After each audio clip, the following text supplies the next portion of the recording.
Hi friends, ఈరోజు మనము ఎర్రపప్పు ఉల్లిగడ్డ వండుకోబోతున్నాము. ఇక ఎర్రపప్పును నేను ముందు ఇట్లా ఒక 10 నిమిషాల ముందు ఇట్లా నానబెట్టేసిన, కొద్దిగా నానిపోయింది. ఇది ఇట్లా ఇత్తులు ఉండాలి కదా, అందుకే ఇట్లా నానబెట్టుకున్న. కొద్దిగా సేపు నానబెట్టుకొని ఇక కొన్ని 4-5 ఉల్లిగడ్డలు కోసి కట్ చేసి పెట్టేసిన. ఇప్పుడు మనము బౌల్ పెట్టుకొని స్టవ్ వెలిగించుకొని ఇప్పుడు ఇది కర్రీ వండుకుందాం. ఇప్పుడు ఆయిల్ వేసుకుందాం. ఆయిల్ వేసుకొని ఎర్రపప్పు కూడా బాగుంటుంది.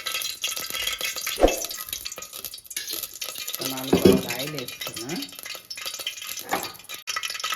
నూనె వేడైంది. ఇప్పుడు కట్ చేసి పెట్టుకున్న ఉల్లిగడ్డలు ఈ ముక్కలు వేసేసుకుందాం. వేసుకొని ఇది మంచిగా గోల్డెన్ కలర్ వచ్చేదాకా నేను మంచిగా వేయించుకోవాలి. ఎందుకంటే పచ్చి వాసన వస్తుంది, ఉల్లిగడ్డ వాసన వస్తుంది. ఉల్లిగడ్డ వాసన రాకుండా మంచిగా వేయించుకోవాలి. ఒక చిటికెడు వేసేసుకుంటే ఇది మంచిగా తొందరగా వేయించుకోవాలి.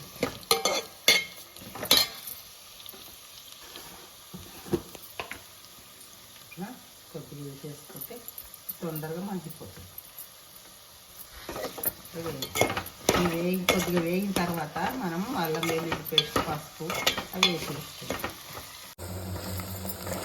ఇప్పుడు ఇట్లా ఎర్రగా అయింది. ఇప్పుడు మనం అల్లం వెల్లిగడ్డ వేసుకుందాం.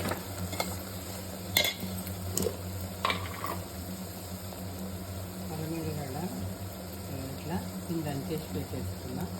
అదే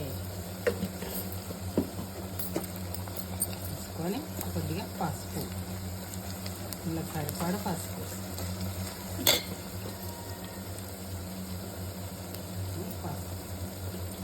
ఇప్పుడు నానబెట్టుకున్న ఎర్రపప్పు ఉంది కదా, ఎర్రపప్పును కూడా ఈ నూనెలో వేసేస్తాం.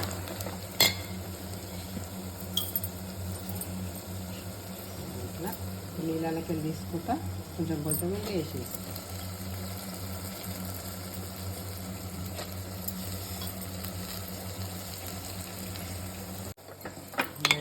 వేసేసుకున్నాం కదా ఎర్రపప్పు. ఇప్పుడు మనం ఇంట్లో కారం వేసుకుందాం.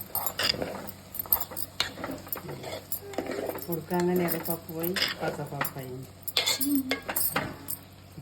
ఇప్పుడు కారం వేసుకోవాలి. ఉప్పు కారం కలిపిందే ఇది నేను ఒక 2 చెంచాలు వేసేసుకుంటున్నా. మనం అవసరం ఉన్నంత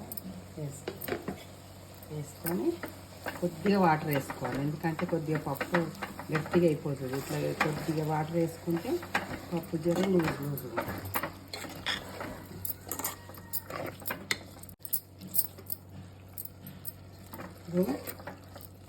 మూత పెట్టేసుకొని మనము గుడ్లు ఉడకబెట్టుకోవాలి. గుడ్లు ఉడకబెట్టుకొని ఈ పప్పులు వేసుకుంటే బాగుంటుంది.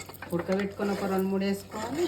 ఇట్లా ఇలా పచ్చి కూడా 2-3 కొట్టుకుంటే ఎర్రపప్పు అనేది టేస్ట్ ఉంటుంది.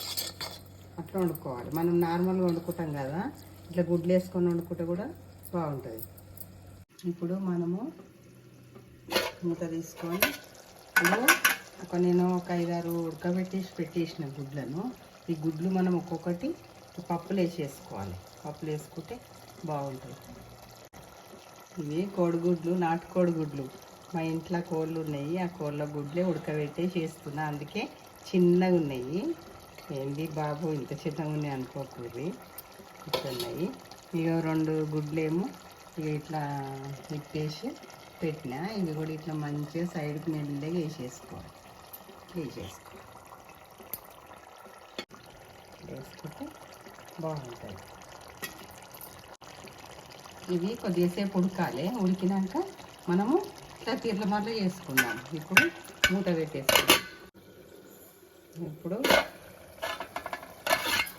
ఇట్లా మంచిగా ఉడికిపోయినాయి. వీటికి మెల్లగా కలుపుకోవాలి. మెల్లగా కలుపుకుంటే ఇట్లా కలిపేసుకొని మనం ఇప్పుడు ఇంట్లో కొద్దిగా మసాలా వేసేసుకుందాం.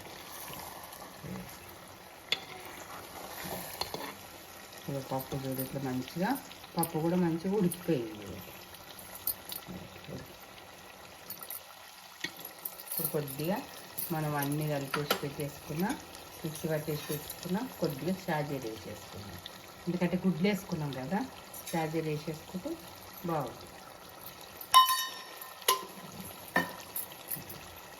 ఎర్రపప్పు, కోడిగుడ్డు, ఉల్లిగడ్డ చాలా చాలా బాగుంటుంది. మీరు కూడా ట్రై చేయండి.